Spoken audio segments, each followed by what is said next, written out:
को अभिवादन किया चरण पकड़ पकड़ करके। सब ऋषियों के भीतर ये जिज्ञासा थी कि हम कौन सा उपाय करके भगवान को हम प्राप्त करें। वे सब ऋषि दंडकारण्य के गाय बन करके आए। क्या बने? गाय बन करके आए। भगवान का स्पर्श कैसे मुझे प्राप्त हो? वो गायें तपस्या करते करते ब्रज में बूढ़ी हो चली। गाय दूध देना बंद कर दी। आज भगवान बछड़ी के रूप में, भगवान गोप बालक के रूप में बहुत सी देवांगनाएं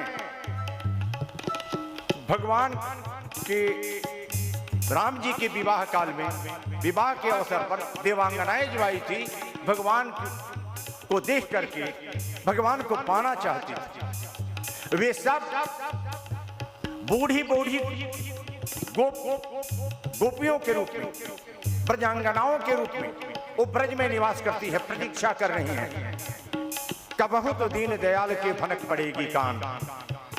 आज वो दीन दयाल भगवान अनेक पछड़ों के रूप में, अनेक बालकों के रूप में, सब बूढ़ी बूढ़ी माताएं, उनके थनों में जो 80 बरस की थी, उनके थनों में दूध उत्पन्न हो गया। और सब अपने अपने बालकों को, 5 बरस के बालक को दूध पिला रही है। सारी जो गायें बूढ़ी थी अपने अपने बछड़ों को चाट रही है और उनके थनों से दूध गिर रहा है। सब ऋषि लोग भगवान का स्पर्श कर रहे हैं। बलराम जी ने सोचा क्या वजह है, क्या कारण है, क्या कारण है? आज हमारे यहाँ कोई ब्रजबामाएं नहीं आती। पहले तो ब्रजबामाओं की पंक्तियां लगी रहती थी, लाइन खड़ी होती थी लंबी। आज कोई ब्रजबामाएं नहीं आ रही है, क्या वजह है? चलो कन्हैया से पूछो। कन्हैया क्या बात है? पहले तो तुम्हें देखने के लिए, दर्शन करने के लिए सारी ब्रजबामाएं आकुल होकर के, व्याकुल होकर के, आतुर होकर के न दिन समझती थी कि न रात, कभी भी पहुंच जाया करती थी किसी बहाने को लेकर के। लेकिन आज कई दिनों से मैं देख रहा हूं कि कोई ब्रजबामाएं नहीं आती। भगवान मुस्कुराए और उन्होंने कहा कि भैया आप तो बड़े हो, मैं झूठ भी नहीं बोल सकता, लेकिन इस रहस्य को रहस्य ही रहने देना। गोपियों की आने की जरूरत ही नहीं है। जब सबके घर में बछड़े और गोप के रूप में स्वयं हो, तो फिर गोपियां मेरे पास आए तो क्या करने आए?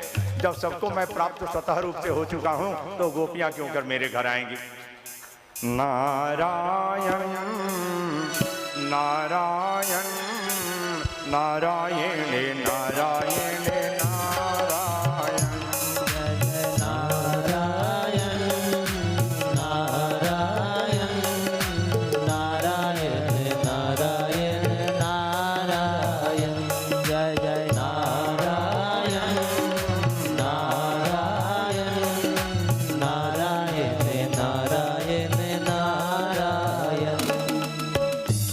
जी ने पूछा कि गुरुदेव इस गूढ़ तत्व को भी जरा बता दीजिए हमको, क्योंकि शिष्य से गुरु कुछ छुपाते नहीं। गूढ़ तत्व न साधु दुरावन। सत्पुरुष जो होते हैं गूढ़ तत्व को छुपाते नहीं। इस तत्व को बताइए कि वजह क्या थी। अब ब्रह्मा जी को भान हुआ। ब्रह्मा जी ने सोचा जिन बछड़ों को मैंने चुराया, जिन गायों को मैंने चुराया, गोपों को चुराया, गोप बालकों को चुराया, अब तो ब्रज में कोई न गोप बालक होगा, न वत्स होंगे, बछड़े होंगे। और तब तक इधर गर्गाचार्य जी ने अपने दिव्य दृष्टि से देखा। क्या देखा?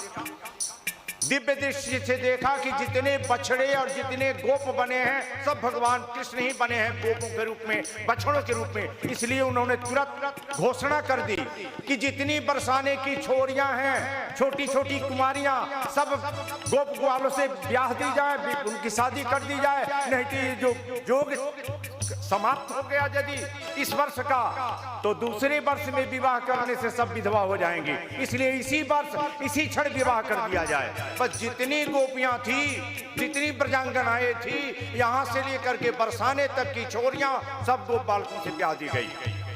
इस कथा को पहले आप अच्छी तरह से अपने मस्तिष्क में बिठा लेंगे। जितनी गोपियां थी, जितनी छोरियां थी, छोटी छोटी, सबकी शादी, सबका विवाह गोप बालकों से कर दिया गया। वो गोप बालक कौन थे? अब कथा मेरी समझ में आ रही है तो बताइए, हाथ उठाइए। वो गोपालक कौन थे? पीछे वाले लोग नहीं